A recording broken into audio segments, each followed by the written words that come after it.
Quick in the comments as to how I do a giveaway, because I'm not sure how they work. So somebody in the comments just say, boom, do this. What's going on, everybody? Welcome back to Hammers Fans United. It feels like a long time since I've said that. I know I've been doing loads of videos, but not with me on camera speaking in my my normal voice. I'd like to say, for all the existing subscribers, thanks for continuing to support the channel, and thanks for everything. And for the new subscribers, because there's obviously been a few since I've last sat in front of the camera, welcome to the channel. Thank you for subscribing, and yeah, I appreciate all of you. I know I'm only on like 250 subscribers, but I appreciate you all. When I get to 1,000 subscribers, you lot can say, boy, we was there, we was the OGs, we was there from the start. Obviously, I'm here to do ratings and post-match review of our 3-0 victory against Sheff United. So we're just going to quickly get into the ratings, and I'll give my take. And yeah, we'll keep it moving. Rice and Diop star in Hammers win. Let's see how quick we can do this. Right.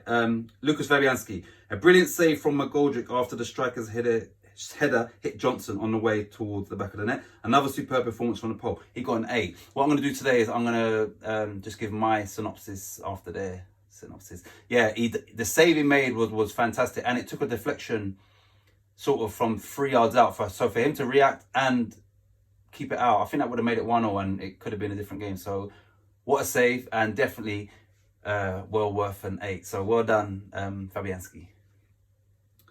Vladimir Sufal, Mr. Dependable at the back as always. Almost got himself a goal. He was looking for the pass, but when there wasn't one, had a dig, but hit it too close to the keeper. He got 7. Yeah, he was solid, and when he was put through and goal, you could see that's not his natural instinct to in front of goal. And he looked for Bowen, he looked for him, and I think Bowen was marked by 2 players. And then obviously the keeper shut down at angle, and he's made a save. But that was 2-0 at the time, would have made it 3-0. So it wasn't detrimental to the result. And I could see he was trying to look for the pass, and it weren't on, and he had a shot, and you know what? Unlucky. He would have deserved the goal. Like throughout the whole season he's had, and that he would have deserved the goal. Didn't get it, don't matter. He kept a clean sheet. So yeah, 7. Well done, Sufal. Craig Dawson. A very vocal presence at the back. Dawson talked Diop through the whole game. A natural leader, a threat going forward, and a rock at the back. Got 7. Yeah, not much to say really.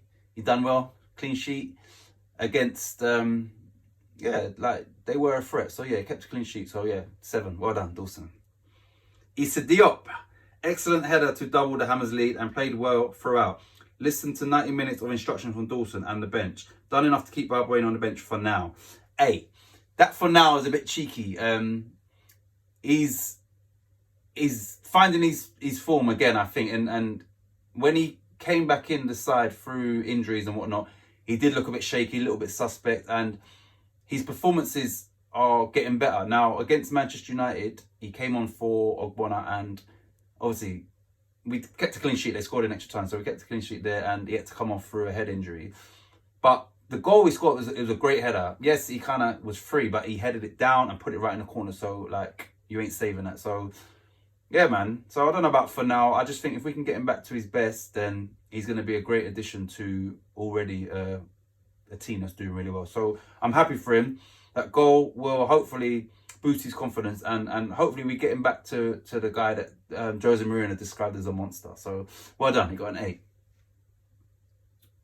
Aaron Creswell looks a natural at left centre-back as well as full-back. A constant voice throughout the game, always providing Johnson with instructions of where to be. Excellent delivery, including an assist for Diop's goal. Got 7? Yeah, he's been very consistent this season. One or two little mistakes here and there, but I'm saying throughout the season he's been Mr. Dependable. I know they called Sufal that, but Creswell has been that, and like they've just said, he can play left centre-back or left-back. Where was I? Phone rang. Yeah, I think it was Creswell just saying, like, yeah, he's been solid for us all season. Can play left centre back, left back, and he's good for us defensively and offensively. So yeah, got a 7. Well done. I like what he's doing. Ben Johnson came off on 90 minutes. An energetic performance, helping Creswell out at the back and getting forward well in attack. Nothing spectacular, but hardly put a foot wrong. He got a 7. he's another one. I like him, man. I don't know how old he is. I think he's 20, 21. He's young, maybe younger than that. But he's comfortable on the ball. Obviously, we know he can play further forward. So he's not a utility man, but he's definitely not just stuck to one position. Fullback, you can see he wants to get it down and play. He rarely sort of just kicks it out, and he's composed on the ball. And I like the fact that he's come through the academy. Yeah, and he's getting his chance, and he's taking his chance. That's the difference, because sometimes you get put in and you're straight back out. So he's definitely provided us with a bit of strength and depth that I didn't think we had, like, especially defensively. So yeah, man, I'm glad to see that he's doing well. So yeah, I like him, and he's another one that he seems very level-headed, very calm. And yeah, man, I hope he just keeps going from strength to strength. So yeah, big up Ben Johnson, man, like, seriously. So yeah, well done. Declan Rice showed great leadership when taking control of the penalty situation with Lingard and drove his team on the entire game. Carried the ball well, excellent passing, and broke up Sheff Utd attacks well. He got a 9. That penalty, I was thinking the conversation Rice was saying to him, listen, I can't let you take this because Moyes, I'm going to get it in the ear. And I think that's what he did actually say. I think after in his interview, I think that's what he said to him. And I thought that's the easy way out. You just say to Lingard, listen, I'm on the penalties, and you know what Moyes is like. So, and to his credit, that penalty was right. It hit the side netting. When he first took it, I thought, right, the keeper's nearly got it. But then when you watch it back, the keeper's diving, and it's already in the back of the net. So he's literally, the way he passes the ball on the pitch, he done it with that penalty. And yeah, man, it's like he stepped into that Captain Noble's role. Like, he leads the team well. And then look, like Noble, he don't make no mistakes from the penalty spot. So yeah, man, he definitely deserves a 9. He was a driving force. Right? I like it when he's got the ball, because I sometimes say that, run, man, because he can put on the burners and he can just shift. So yeah, man, he got a 9 and deservedly so. So well done, Captain Rice. Thomas Souček, super check. Covers every blade of grass and has important defending set pieces as he is when attacking them. Played second fiddle to Rice today, but a solid performance in his own right. He got a 7. Yeah, he'd done everything that he needed to do. Nothing spectacular, nothing bad, and yeah, he definitely warrants a 7, because in this type of game, he sort of went about his business very unassuming and ensured that defensively we were strong and we kept a clean sheet. So yeah, 7, I agree with that. Manuel Lanzini came off after 63 minutes. Involved in the attack for the first goal, made the right pass at the right time. Something that was missing last week from the Hammers' performance. Disappointed to be subbed off just after the hour mark. He got a 6. He was frustrating me, man. Like, watching him, it's almost like a passenger in the team, and the ball might break down, and if you sprint, we can win it back, and he's just tippy-toey, and he's just jogging almost. There's no... You see, for the goal, if you see what happened, if you watch it back, we broke on them, and it's like Lingard just took the ball off him. Like, nah, man, just give me the ball, man. You understand? Because Lingard's got more energy, and he's got more drive. So Lanzini had it, Lingard just took it off him, gave it to Bowen, kept up his run and got it back, and obviously got the penalty. But yeah, I think Lingard read the situation very well. Thought, you know what, if we're going to get from here to there as quick as possible, take it off Lanzini. So he needs to do more, man. He really does need to do more. Like, otherwise, yeah, people are going to come in and just look. Lingard's come in, and with that energy and all that, he's doing what you could have been doing, like, for the last season or season and a half. So he needs to sort of wake up, man, because once everybody gets back to full fitness and that, then he's going to find himself back on the bench, and it'll be his own fault. Because like I said, going back to Ben Johnson, you put him in, he takes his chance. Lanzini, when you put him in, he ain't taking his chance. So we'll see. Jared Bowen played as a central striker and did well in an unfamiliar role. Was never going to be a hold-up player, but had the pace to offer an outlet and did well on a counter-attack. He got 7. I like what he done yesterday. He works hard, like, to get the ball back or put pressure on a man. He works hard. I like him. I really like Jared Bowen. I think maybe, I don't know, 6 or 8 games ago, you could see he was a bit tired, and it turns out that he was playing through, I think, illness or injury, and for the benefit of the team, he was like, nah, I'm playing. So credit to him for doing that, and it all makes sense now, because there was some games where he kind of looked a bit jaded, and I thought maybe it's just fatigue because of the schedule and that. But yeah, I think it was illness, but he sort of persevered, and you got to give him credit for that, man. So big up Jared Bowen as well, and I liked what he done yesterday. It would have been nice for him to get a goal, but you know, he definitely done very well in that position for the team. So well done, Bowen. Jesse Lingard West Ham's brightest player going forward won the penalty but blotted his copybook by trying to keep the ball from his captain and the clear penalty taker, Declan Rice. Very good at receiving the ball and driving the team up the pitch. Got an 8. He didn't block his copybook. He wanted it. He didn't get it. He didn't kick up no fight. He didn't block no copybook. So sometimes when they write this stuff, same thing what they said about Diop, keeping his place and all that. I'm thinking like, come on, man, like just give credit where credit's due. And he wanted the penalty. He earned the penalty. Probably would have scored if they didn't wipe him out, which I think should have been a red card. And he moved on, man. It was nothing. So yeah, like he done well for us yesterday, man. Like the Fulham game, I said he was poor. He was poor the Fulham game. His debut, exceptional against Villa. Obviously, he couldn't play in the FA Cup. And then yesterday, he was back to the same player that we saw in his debut. So I'm hoping that this is a sign of things to come, where every game, this is what he's going to give us. Because, yeah, he was good, man. He was really good for us. So, well done, Lingard. Substitutes. Mark Noble on 63. A clear sign David Moyes was happy with what he had, replacing the more attacking Lanzini with Captain Noble. Was a calm presence in front of the back four. Got a 6? Yeah, man.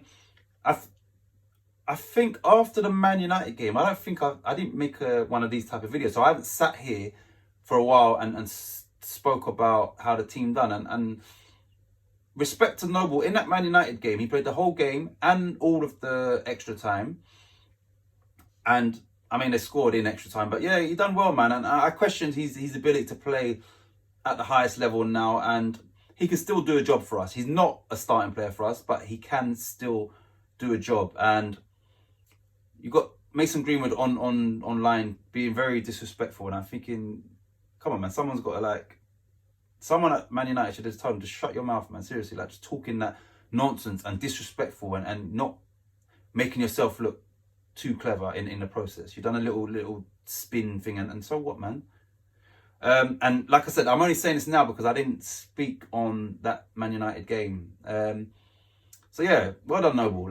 Came on, and yesterday when he came on for Lanzini, it wasn't normally. It's like, why bring on Noble? I thought, you know what? He's going to do better than Lanzini. I think it was 2-0 at the time. He's going to work harder. He's probably going to keep the ball better. And yeah, yesterday I weren't like, why are you bringing on Noble for?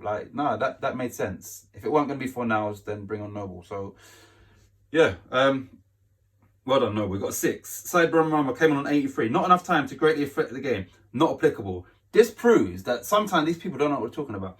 If he came on 83, there was 6 minutes of injury time. So that's 13 minutes. He got an assist and a good assist. Just skill. Put it, took out 2 or 3 players with the pass to Frederick. So he should have got a rating because he spent 13 minutes on the pitch and he's got an assist. So to come on so I'm going to give Ben Rama a 6. Because not applicable, I'm not having that. But yeah, he done well. And I'm glad that he didn't get a lot of minutes. And then when he came on, he made an impact. Because I'm just hoping that Moyes was trying to freshen it up and keep him for the next game. If so, then it's worked wonders. And he's come on and get an assist. So I'm hoping that he's fresh for the next game and he starts the next game. Ryan Fredericks, excellently taken late goal from the substitute. They didn't even put not applicable. He got no rating. You know what? He came on and he scored a goal. Decent goal as well. Put it far enough away from the keeper that he couldn't get it. So credit to him. I'm giving him a 6 as well because they didn't give him nothing, but he's come on, he scored a goal. So yeah, you get a 6 from me, Ryan. You know what? Like I said, I've Fredericks and Noble. I've said my opinion on them as in regards to a football point of view, not personal. And I'm liking that, Fredericks he's getting minutes and further up the pitch. He's and because of that, he's getting assists or he's getting deliveries in the box. And look, he's come on and scored a goal. So even though he's not playing as much as he wants to be, to come on and score a goal is, and you see the way that everybody's celebrating with him, you could see that, yeah, he must be liked around the squad and all that. And it looks like there's good harmony within the squad, and that's reflected in the celebrations.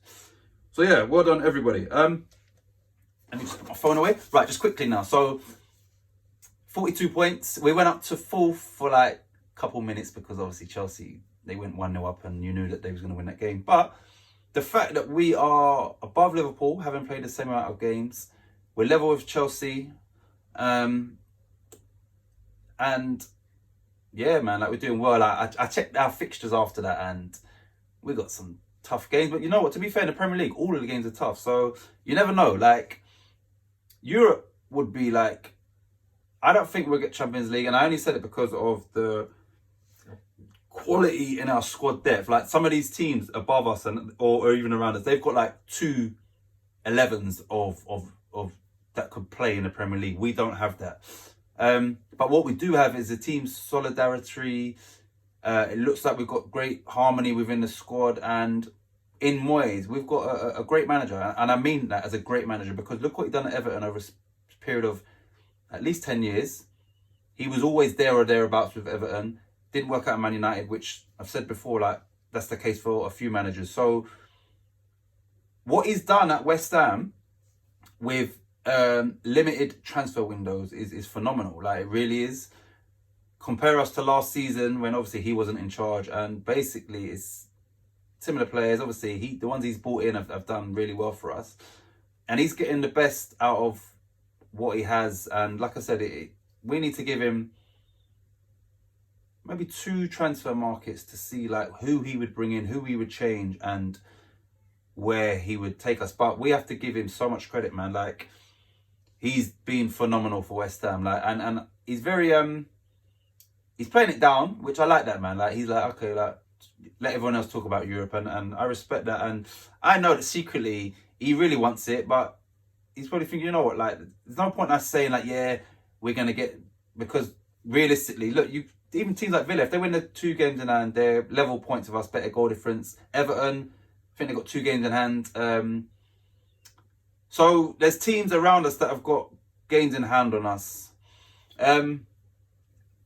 But it's already been a fantastic season for us. Like I checked the league table again, and the bottom 3 teams have got the same points of us. We've played 24 games. I think collectively they've played 71 games, and they've got the same points of us. So that in itself is a major achievement. West Ham is doing fantastic, man. And I could easily have just not made a video. Deny! 1 second. Where was I? Lost my whole train of thought. Yeah. Big up West Ham, big up the coaching team, big up the catering staff, big up everybody at West Ham, because everybody is working wonders.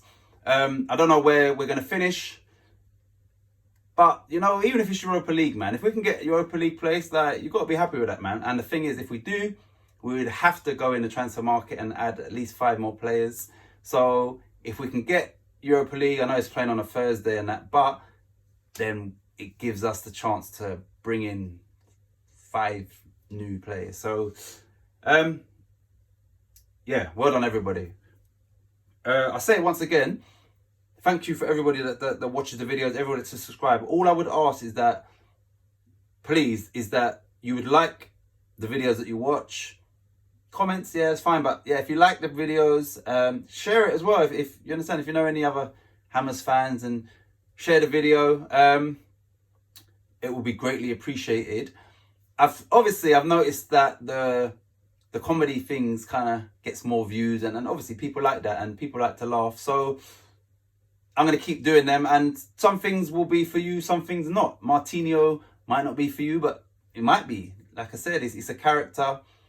But look, you see the Roy Keane, the Grealish, you know, you can do a few more of the Grealish, the Lampard. So I understand not everything is for everyone. And even like the pundits' predictions, there's no talking in that. We just put our predictions on, and somebody put in there before, what have I just watched? You've watched some very good editing, something very creative, and it's only 3.5 minutes. And you understand, that's what you watch, mate. But yeah, I'm going to be putting different content, because, you know, variety is the spice of life. If you keep putting out just the same stuff, it gets boring. So mix it up. And yeah, man, like, the channel's going to grow. We're at 252 subscribers. So that means I'm a quarter of a way to 1,000. Remember I said that? I will get to 1,000 subscribers and then start building. And you lot will be there with me. I hope you've reached the end of the video. What I would say is I want to do a giveaway. I've got the caps. And I don't know, I've got the West Ham caps basically. So if anybody in the comments, because some people, I don't know if people are shy, they don't want to comment, but put something in the comments as to how I do a giveaway, because I'm not sure how they work. So somebody in the comments just say, boom, do this. Oh, what I would like to say is this, is that yesterday, no striker, no Angelo Bonner, who's clearly our best centre-back, and we still got a 3-0 victory. Key players missing, and we didn't affect us whatsoever. I can't wait for Bonner to come back. But yeah, and Antonio as well. But the good thing is we've adapted without 2 key players for us. So yeah, I should have said that earlier. Yeah, so if you've got any dreams in life, any aspirations, any goals, any visions, anything positive that you want to do, make sure you stay on track. Make sure you stay focused. Make sure you invest in yourself. Make sure you put in the work to make it happen. And most importantly, don't listen to no outside noise. Nobody telling you don't do this. Like people tell me, like, you know, like don't do the singing and don't do the characters and all of that. I don't listen to none of them. I don't care. Like seriously, and you have to have that thought. As long as your aim is something positive, don't listen to other people. Stay on track, and most importantly, don't let no one burst your bubble. Who's our next game? Next game is Tottenham. Next game is home to Spurs, boy. That could go either way. But yeah, hopefully we get a positive result. But yeah, home to Spurs. You can do it, boys. Come on, your irons.